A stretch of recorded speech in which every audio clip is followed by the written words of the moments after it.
When you hear the word wisdom, what do you think about? Don't answer with the seminary answer or the right answer. Right? I mean, what I mean is don't try to contextualize it for when you hear wisdom in a hermeneutics class, what do you think of? What I mean is when you just hear the word wisdom, what pops into mind? Smart. Good. That's the kind of thing I'm looking for. What else? Spending a semester trying to define the word. I took an entire class on wisdom. Okay, so you have a very personalized sort of contextualization. Yes, spending a whole semester trying to talk about it. Okay. What else? You think of beards. Okay, I don't know if the personal reference was caught on tape, but I'm just going to say beards. Okay, obviously. Though you said a particular beard, I know it's not like this one. Okay, that's enough.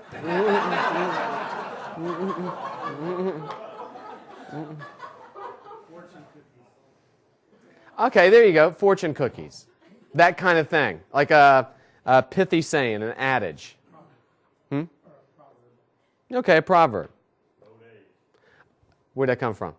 Old age. That's good. I don't know what's funny about that. It's just, that's a good answer. Old age was the answer. I saw another hand, but maybe it was repeated. Yes. Okay. Lots of experience. All those answers, of course, fit the range of the meaning of the word wisdom or have some connection to it in the ways we typically think about it. In terms of biblical wisdom, some of the answers were closer to the mark in terms of biblical wisdom, though I know I asked you not to answer just in terms of the Bible. And I was glad that I heard some people say things like smart. Because when we think of wisdom, we think of wisdom, generally speaking, we think of wisdom almost exclusively in terms of knowledge. Right? I mean, typically that's how we think of wisdom. Now, knowledge and wisdom are obviously connected. There are not too many people who are wise who know nothing. Right? Not too many. There may be people who are wise who don't know a lot on some kind of scale. Right? But of course, there is a connection between knowledge and wisdom. But they're not synonymous. They don't mean the same thing. Because it's not a matter of knowing a lot. In fact, many people who know a lot kind of sometimes show themselves to be almost void of practical wisdom. For instance, I used to know a guy, I still know him, but I used to know him, we used to see each other quite a bit. We lived in the same town. And he was probably, I'd have to put him up there as top 5 smartest people I've ever known, maybe top 3. But he was capable of saying and doing the most nonsensical things in almost any kind of daily context that it would just never cease to amaze me. Now, it was always a little bit humorous, and everybody has their different gifts and callings, but and he knew this too. He had a good amount of self-awareness. He wasn't typically the guy. He wasn't sort of the go-to guy when you wanted to talk about certain issues. Certain things, yes, but certain things, no. But all I'm trying to say is, at that point in life, he knew a ton, but he's not necessarily somebody that I would have called wise. On the other hand, where I grew up, at the top of the hill, we lived down at the bottom of this hill. Everything in West Virginia is a hill, and we lived on a hill in the middle of a hill that was in part of another hill. And so, at the top of the hill, there's this older guy up there, and he didn't have a lot of, if any, formal education. He was in his 80s, and he almost everything that came out of his mouth was something that seemed profound and memorable. And it wasn't just him saying, I remember a time, this and that and the other thing. I mean, I would spend time with him and he would just sort of reflect on something that's happening. Or he would reflect on changes that had taken place in that neighborhood, and he knew everything that had happened there. But yeah, he wasn't really formally trained, but he was truly somebody who was wise. And so when the word experience came up earlier, I think that's a good thing to keep in mind. Biblical wisdom, in a nutshell, is this.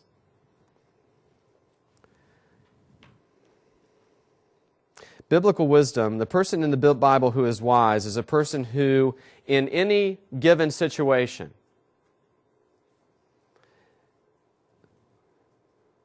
knows what must be done and then does it.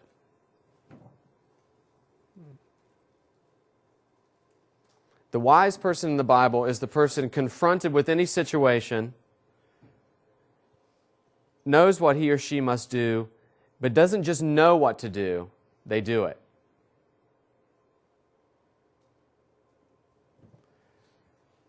Now, of course, that is just a nutshell definition, but I think that's the way in.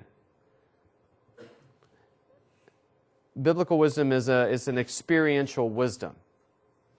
And what that means is the Bible doesn't think of wisdom just in terms of kind of knowledge, just knowing a lot. In fact, knowing a lot is not admirable at all if the right actions don't follow it. In fact, it's just the opposite. Right? If you think about the wisdom of this world, for instance.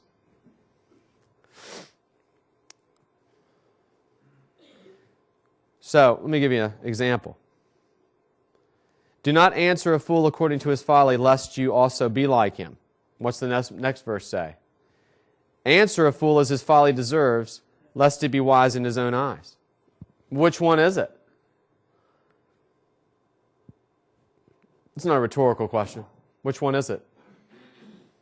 It's both. Right? It's both. It's knowing when to do which thing, and then doing it in the right context. And so, again, biblical wisdom is, maybe we could say it's something like, I've never said it this way before, but maybe it's the true application of knowledge. And not necessarily academic knowledge, but it's the application of knowledge. And it's about learning how to not just do the right thing, it's learning about how to perceive and think correctly. How to evaluate. And how to choose and act correctly. And also, and there's a lot of emphasis on this, how to speak correctly. Or, as the case may be, not speak. And we'll talk about that a little bit more later. But in the age we live in, the blogging and responding and texting age, I'm afraid among Christians, the wisdom of the reality of biblical speech, according to biblical wisdom, has been basically sidelined. When I see the sorts of things that Christians will say online because they have anonymity, or because they're nowhere near close to the person they're talking to. We need to remember that typing is speaking. And there's even times where I see people that I, theologically or whatever, I agree with them 100%, and I see the way they say it, and I think, that is the most correct sinning I've ever heard. Because theologically, boom, boom, boom, boom, boom. The way it's said negates it, and maybe indicates that the theology is only understood in the head. Yes? And by that you mean by the attitude in which it's said? Or? It can be anything. It can be the tone in which it's said. It can be the way that the way another person is referred to. The sort of words, like for instance, that's idiotic, or something like that, or worse. That's a mild version. I didn't know if you were necessarily talking about improper grammar. Oh no. I mean the speech, the typed speech, and the terms and phrases that people use to speak to one another online. It's horrendous. Not always, but it's pretty remarkable. And I always think, people who are going to insist on, blogging and responding to blogs, for Christians, there ought to be some kind of required class on biblical wisdom first. But of course, there is no such thing. It's just a wish. But it's easy to point at the blogs, though, and say, yeah, I don't blog. It's easy to point at the people who do things. It's easy to point at the people who do things blatantly, right? But one of the things you learn from biblical wisdom is it's not about pointing out the faults of others. Anybody can do that, right? I mean, pointing out the faults of others, pointing out the places where people fall short of biblical wisdom. I mean, come on, it's shooting fish in a barrel. You can't, or it's like hitting the broadside of a barn. You can't miss. You have to hit. The trick is looking at how wisdom is presented in the Bible, and a great example is speech, and turning that back on ourselves. And the more that what you do is connected to speaking, the more intense that gets. Right? But of course, it's not for those people who their vocation or whatever has a lot to do with talking. It's also the way we talk to one another. It's not just for preachers and teachers and orators of various kinds. It has to do with how we talk to one another on a daily basis.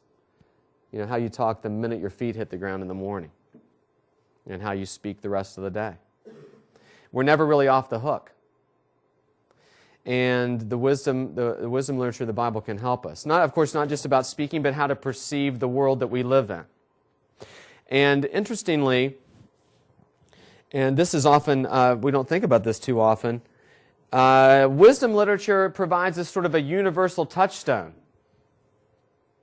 Because every culture, every society has its own sort of body of wisdom literature. Because wisdom literature is about what? Ultimately, is how to live rightly. Right? And of course, I'm not just saying that biblical wisdom is just, it's just moralism. Of course, I'm not saying that. But every society, culture, people group, whatever, they have a body of literature, whether written or oral or whatever, that kind of, it presents their ideas of what it means to live rightly. Everybody wants to know what to do to live rightly, how to be happy, how to treat one another, how they should expect to be treated, what to do in different situations. And so, missionally, cross-culturally, wisdom is an interesting sort of foot in the door in terms of connecting with people of different cultures. Just in terms of talking to one another, talking to each other about how to live or what to expect from life. And, cultures have their own answers. I mean, obviously some other religious cultures or religious traditions, they have, by volume, more wisdom literature than people who believe the Bible. I'm not saying that's superior. All I'm trying to point out is to say that wisdom literature is common. Wisdom traditions are common to humanity. And again, it's cross-culturally, it's a great way to start talking to people. Now, you don't have to come up to them and say, so explain the wisdom literature of your culture to me. Right? Well, you could do that. But now you have this personal obstacle that you've built. But it's much, but you can come up and you can talk to people about what they think is right and wrong, or what they think about how to live, and how to live correctly and rightly, what to expect, and also what to expect when things go wrong. Right? I mean, it's something maybe you don't think about with wisdom literature, or think about wisdom in the Bible, but a lot of it is, so what's the answer when things don't go my way? In fact, what's the answer when things go 180 degrees antithetical to what I expected or think is right for an extended period of time? How do I respond to tragedy? How do we respond to evil, right? I mean, we get all wrought up about the problem of evil and how to answer it. Well, don't wait to answer it. Ask somebody how they deal with it. And what you'll begin to find out is it'll be connected to basically the same sorts of things that drive wisdom in the Bible.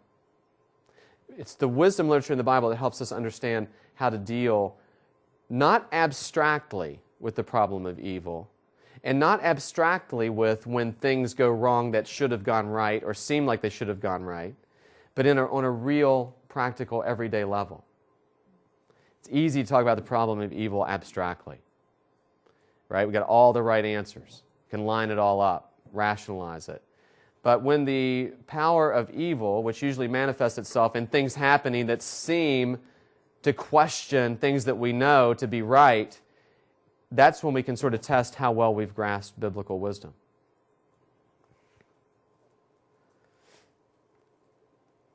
When we think of biblical wisdom, what's the first book of the Bible that comes to mind? Proverbs. Proverbs, right? Proverbs is largely made up, right, of these, maybe we'll call them adages. Now, the first few chapters, of course, are prose. And according to Proverbs, everybody knows this. What's the beginning of wisdom? The fear of the Lord. So, in the Bible, wisdom is always, again, like everything else in the Bible, in the context of a relationship with God. An acknowledgement that God is God and I am not. Right? So even though we may recognize wisdom traditions of various kinds, ultimately, the wisdom of the Bible is a critique of all the wisdom of the world. And it also stands out as being purely built on monotheism.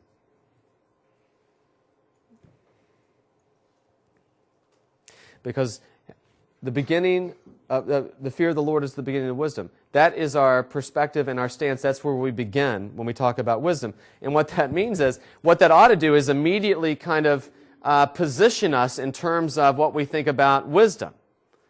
When we talk about wisdom and and sort of following wisdom and gaining wisdom, we have to remember we do that under the sovereignty of the God who created us and who judges us.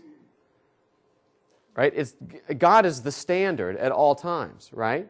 And so that's why the fear of the Lord is the beginning of wisdom. That's one of the reasons. There's many things we could say. But we have a tendency with Proverbs to scan through them and read them like one of those books you get that gives you sort of quotations to use in sermons. You know, like these books of famous quotes. Now, I don't have anything against them. They're pretty interesting. Those quote books are pretty interesting. One of the big drawbacks, of course, is that people can say anything. You know, you take it out of context, it might be a golden nugget. Or it could have been something that was said ironically, and it comes across as being like being some kind of absolute commentary on something.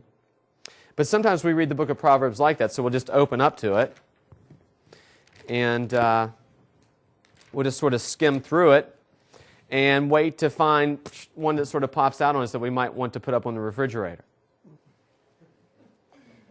You know, again, if you have a proverb on your refrigerator, don't take it off.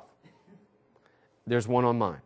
Now, it's got a historical connection, but I won't go into that. Here's a great one. Trust in the Lord with all your heart and lean not unto your own understanding. In all your ways acknowledge Him, and He will do what? He will make straight your paths. Or whatever your translation may say. That's a great proverb.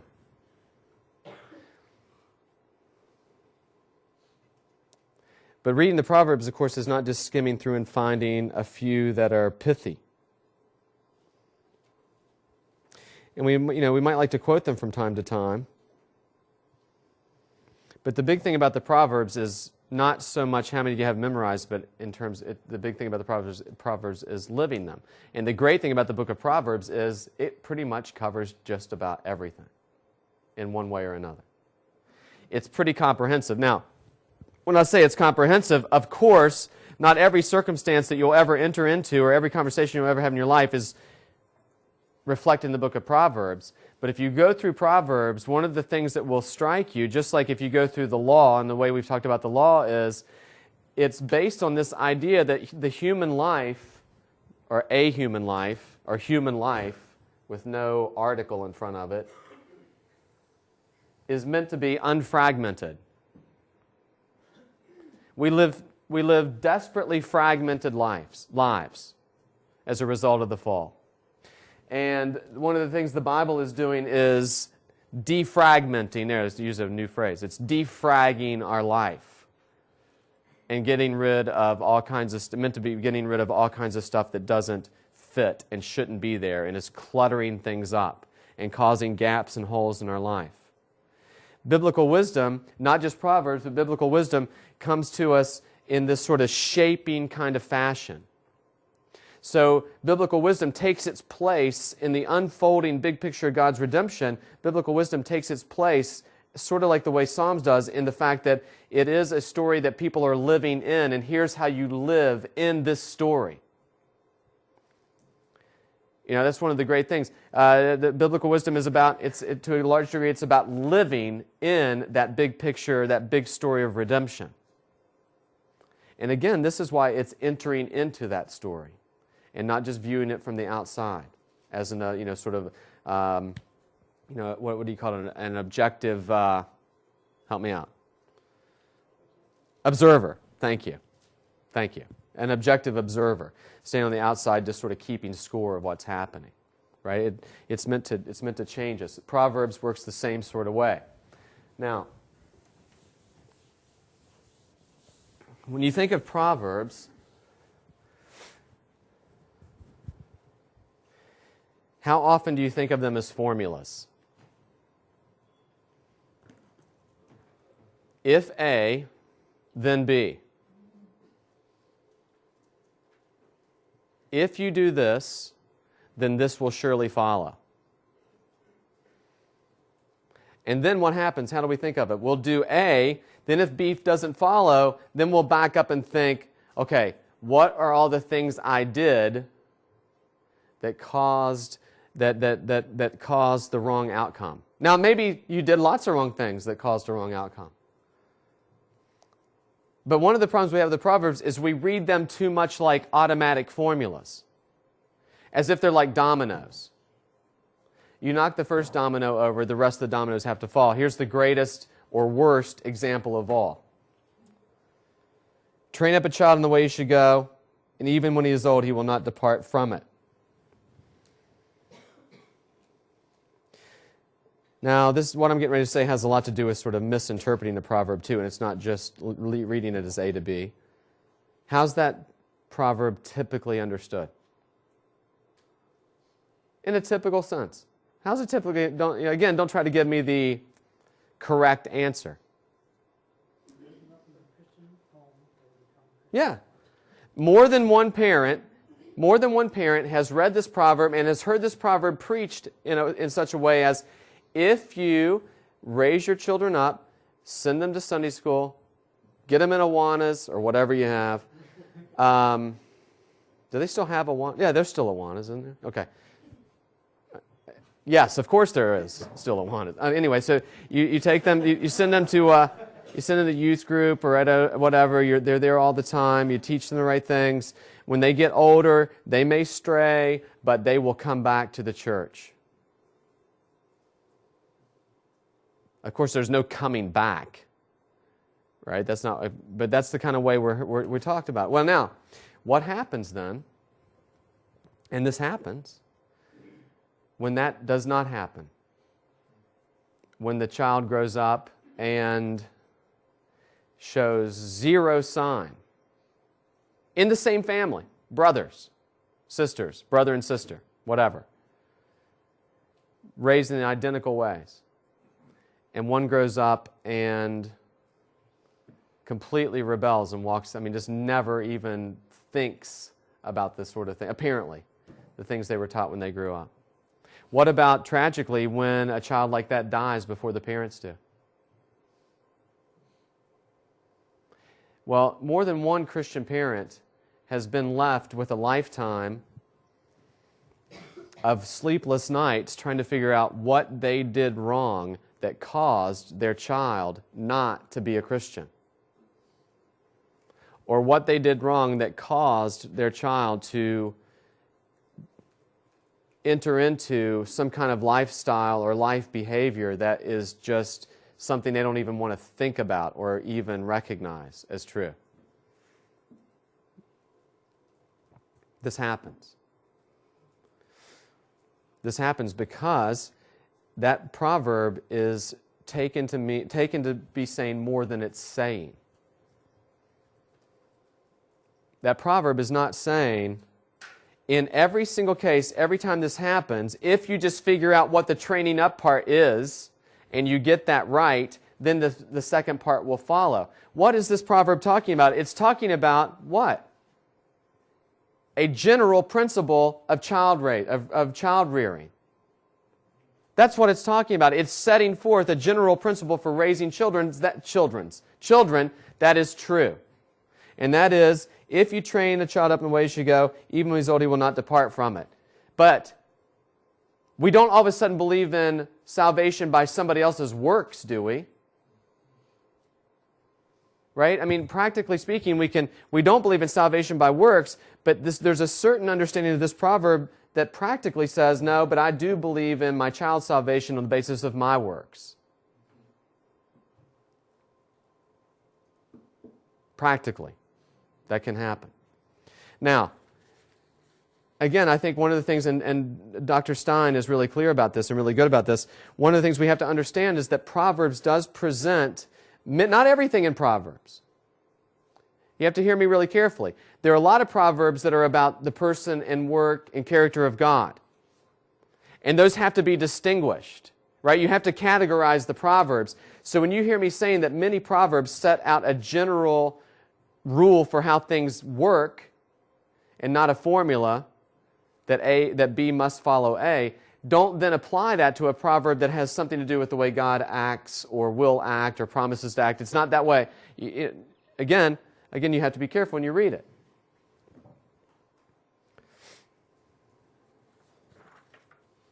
But I know of a family, two brothers, raised essentially in the same way.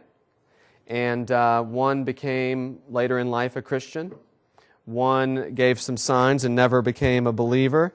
And the father died, and though he knew better, one of the last things he talked about was what he had done wrong that had caused his first son to rebel in such a way. Now, it's easy to sit back and sort of rationalize this, but it's quite another thing to have children, adult children, and a lifetime to think about them when they're not living in the ways that you want them to live or they should be living. Right? So we just have to be careful. Now, that doesn't mean that everything's just up for grabs. It doesn't turn that into train a child up in the way you should go and who knows what'll happen. Don't bank on anything. Right? So honestly, sometimes I've taught on these proverbs and people immediately swing to the other side.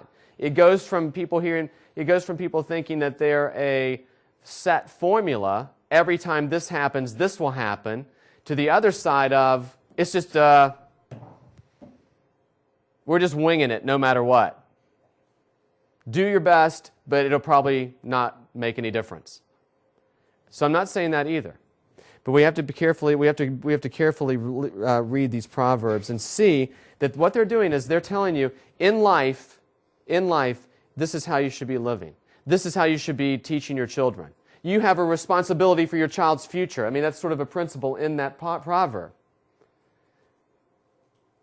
In this life, children's futures, to some degree, to a large degree, are shaped by the training they receive from their parents. I mean, everybody agrees with that. And I think that's what the proverb is saying.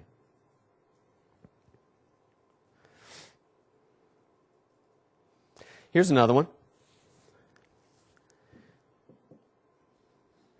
Proverbs 3, 9-10. Honor the Lord from your wealth and from the first of all your produce, so that your barns will be filled with plenty and your vats will overflow with new wine. Now, the prosperity gospel may not touch you personally, and it may not be in your church, but if you spend any time in Christian ministry outside a very, very narrow, kind of confined context, you will see that the prosperity gospel is everywhere. And simply making fun of it is not the same thing as engaging it.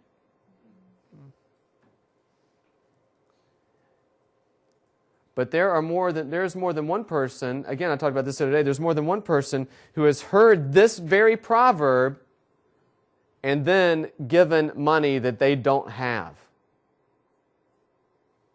to sow their seed of faith. So why? You don't have enough money to pay your bills? That's exactly when you got to give all your money. And then your barns will be filled. Pressed down, shaken, and overflowing.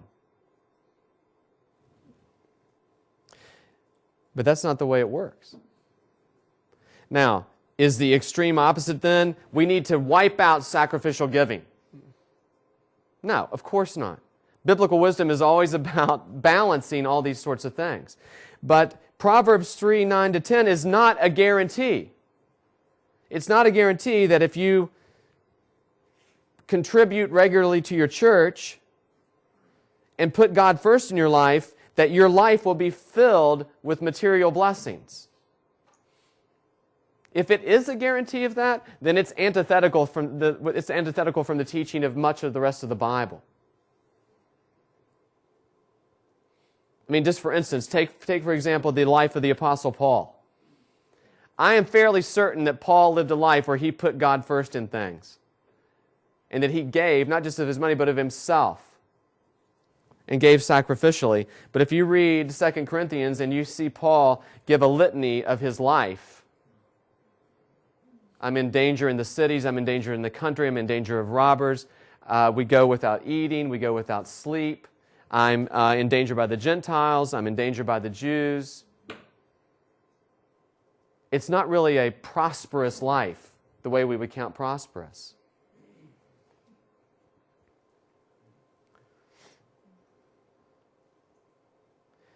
Besides being a wicked interpretation of that song, of that proverb, it also shows a lack of understanding or a lack of knowledge of the rest of the Proverbs. Proverbs 15:16.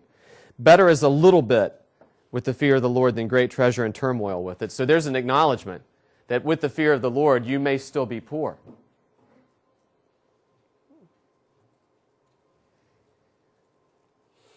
Right? So Proverbs 3, 9 to 10 is talking about what? It's talking about acknowledging God with the wealth. I think the wealth that He's given you, I think is what's implied. And the first of all your produce, and it'll go well with you. But it's not a guarantee that you'll be without disease or overflowing with abundance. And I think we're always justified in reading texts like that eschatologically. And again, it's not just pie in the sky when you die, that every promise is just, okay, here's a promise. Now, your life is going to stink so bad you will not be able to bear it, but don't worry, you're going to heaven. I don't think that's how it works either. Again, because that's an extreme. And one of the things that that wisdom in the Bible keeps us from is extremes. Extreme sort of Pollyanna type living, but also from extreme anxiety and extreme worry and extreme depression.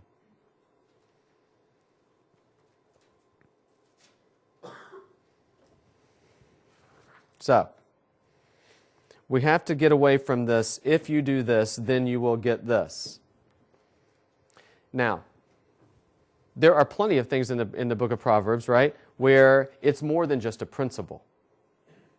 Where it's stating this is the way it is at all times and all places for everyone. There's plenty of Proverbs like that. Plenty. But we just have to be careful that we don't kind of have this cookie cutter kind of interpretation of the Proverbs. And when you do that, all of a sudden it's a brand new book. Now, for those who may still think that they're not just sort of general principles, there's another wisdom book that tells us there can be long periods of time in our life where it looks like we've done all the right things and all the wrong things happen. There's a whole book devoted to that, which is, of course, Job, another part of wisdom in the Bible. right? Satan acknowledges before God that Job hasn't done anything wrong. And God acknowledges, have you seen my servant Job? And Satan says, well, yeah, it's easy for him. Everything's going right for him. But let's see what happens when you give him a nudge. And then finally he comes back and says that, it's a vicious line, skin for skin. Let's see what he'll do when ultimate things happen in his life. That is a terrifying line. It should really make chills run up and down your spine when you hear that line, skin for skin. Enough of this playing around with the cows and stuff. Let's hit him where it really hurts. Right? And all along, what does Job know? Nothing. But you know everything. Don't ever forget, when you read the book of Job, you know the end from the beginning. You have God's view of the book of Job. Just like the view his friends think they have. Right? Job's friends think they have God's view. And how do Job's friends read life? Yeah. They read life in this sort of absolute way. The only way, Job, that this could be happening in your life is you did something to cause it to happen. You had to have been unrighteous for this to be happening. You see what they're doing? They're applying that sort of formulaic view of life like the way we sometimes apply it to Proverbs. If you had done right, you wouldn't have lost your children. If you had done right, you wouldn't be sitting here scraping your skin for relief.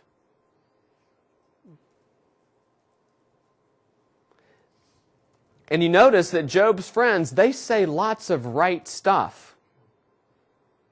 Right? Sometimes we'll struggle with that. We read Job because we know his friends are wrong, but they say all this stuff that's right.